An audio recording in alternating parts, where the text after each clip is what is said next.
আরে পানির উপর দিয়ে কার্বোট নিয়ে এভাবে কে আসতেছে?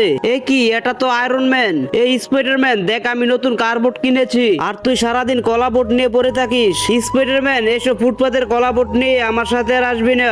স্পাইডারম্যান, আমার সাথে চলতে হলে এসব দামি কার্বোট লাগবে। তুমি কি বললে আয়রন ম্যান? আমারটা ফুটপাতের বোট? তাহলে চলো আজকে তোমার দামি কার্বোটের সাথে আমার কলা বোটের রেচিং হবে, আর যে রেচিং এ জিতে পারবে তার বোটটি হবে পৃথিবীর সবচেয়ে সেরা সুপার বোট। ঠিক আছে স্পাইডারম্যান, তাহলে চলো রেচিং শুরু করে ফেলি। আয়রন ম্যান, রেচিংটি এখান থেকে শুরু হবে। যে সবার আগে বোট চালিয়ে এখানে আসতে পারবে তার বোটটি হবে পৃথিবীর সবচেয়ে সেরা সুপার বোট। হ্যালো বন্ধুরা, আজকে আয়রন ম্যানের দামি কার বোটের সাথে আমার কলা বোটের রেচিং হবে। তোমরা কি করছো? স্পাইডারম্যানকে যারা ভালোবাসো তারা এক্ষুনি এই ভিডিওটিতে লাইক করে চ্যানেলটি সাবস্ক্রাইব করে দাও। স্পাইডারম্যান, তাহলে চল আর দেরি না করে রেচিং শুরু করে ফেলি। Ready, 1 2 3 broom. স্পাইডারম্যান, তোকে আগেই বলেছিলাম এসব আলতু ফালতু কলা বোট নিয়ে আমার সাথে রেচিং এ পারবি না। তাহলে দেখো আয়রন ম্যান কে হারে আর কে জিতে। ভুম।